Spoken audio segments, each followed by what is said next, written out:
According to the latest Forbes Rich list, Elon Musk is the world's richest person, with an estimated net worth of $425.2 billion.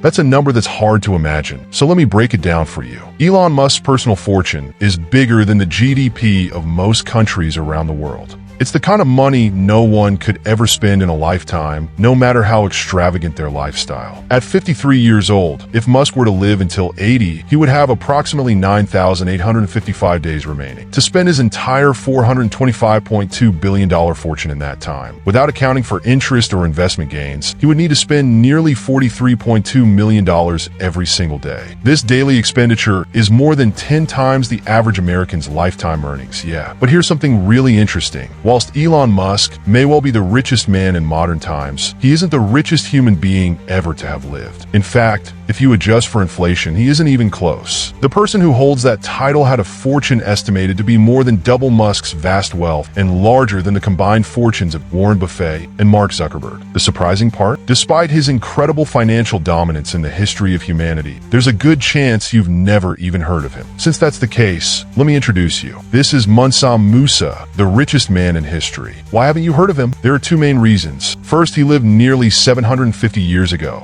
Second, he was the Sultan of the Mali Empire, the largest in Western Africa, was truly impressive. At its peak in the 14th century, it covered almost 500,000 square miles and had about 5% of the world's population. It rose quickly, within just a few generations, during what's known as Africa's golden age of trade. The Mali Empire's incredible rise was powered by its massive wealth, mainly from two things: gold and salt. Both were found in large amounts there. In fact, about half of all the gold in Europe, Africa, and Asia at the time came from just 3 gold mines in Mali. It's easy to see how gold made fortunes, but salt may seem surprising. However, in many parts of 14th century Africa, salt was extremely valuable. Mansa Musa was born around 1280 AD and became the 10th ruler of the Mali Empire around 1312 AD. His rise to power was unusual. He was only meant to be a temporary ruler. Once in power, he expanded the Mali Empire's borders and grew its already immense wealth. By the way, Mansa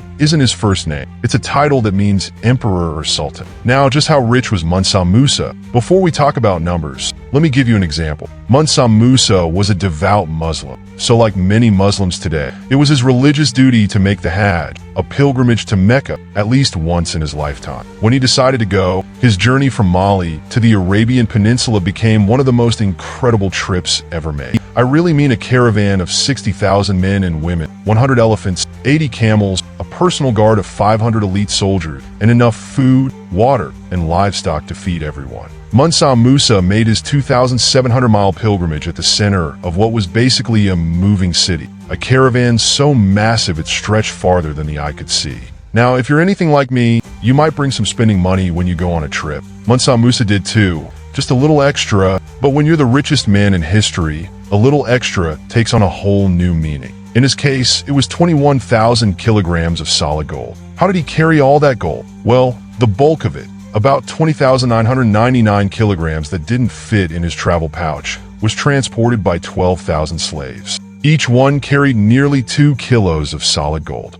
In addition to the gold bars, Mansa Musa brought thousands of kilos of gold dust, which was the currency used throughout his kingdom. Take it all together, the tens of thousands of people, the hundreds of animals, and the staggering amounts of gold. And it's fair to say the world had never seen anything like the spectacle Mansa Musa created on his pilgrimage to Mecca. But here's the surprising part. This grand display of wealth wasn't just for show. Another pillar of Islam is zakat, the act of giving to charity. That's right, he intended to give it away. In fact, he gave so much gold to the poor along his journey that he caused the price of gold to crash across North Africa and the Western Arabian Peninsula. Major trade hubs like Cairo, Medina, and Mecca experienced a gold-induced economic crisis that lasted for over a decade. He was, in a way, the Mr. Beast of his time. But Mansa Musa's generosity wasn't just about handing out gold. He also wanted to spread his beliefs. And when you're the richest man in history, simply talking about your faith isn't enough. You do it in a much grander way. Instead, Mansa Musa started a remarkable tradition. Every Friday during his pilgrimage, no matter where he was, he had a mosque built. Considering the journey lasted nearly 2 years, that's a lot of mosques. His fame spread far and wide, both figuratively and literally. As a result of Mansa Musa's legendary pilgrimage, the Mali Empire began appearing on world maps for the first time.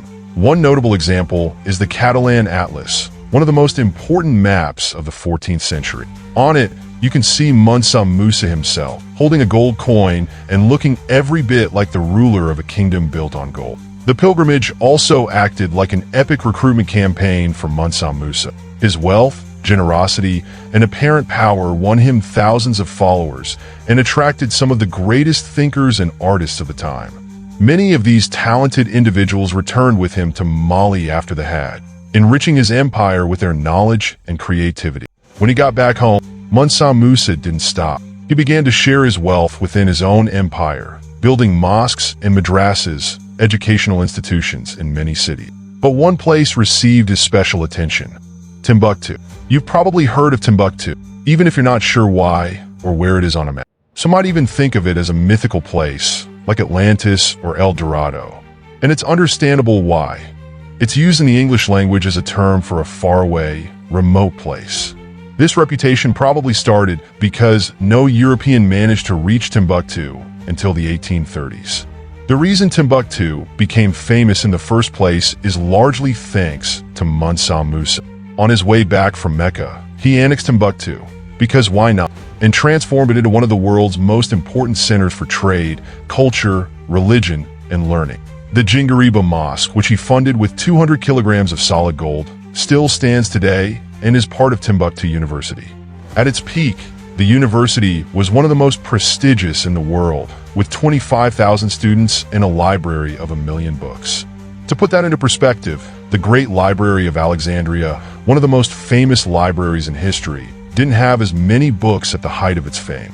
And this was all happening at a time when many Europeans thought of Africa as a land of uncivilized people. Now, putting an exact figure on Mansa Musa's fortune today is tricky, but the most commonly cited estimate, adjusted for inflation, was over $500 billion. However, trying to pinpoint an exact amount doesn't really matter, because Mansa Musa was so incredibly rich that the exact number becomes irrelevant. His wealth, for all practical purposes, was limitless. Mansa Musa could do anything he wanted, whenever he felt like it. Fortunately, it seems that what he most often wanted to do was use his wealth to improve the lives of others. And I'm sure you'd agree, there are definitely worse ways to spend the greatest fortune in history. Like and subscribe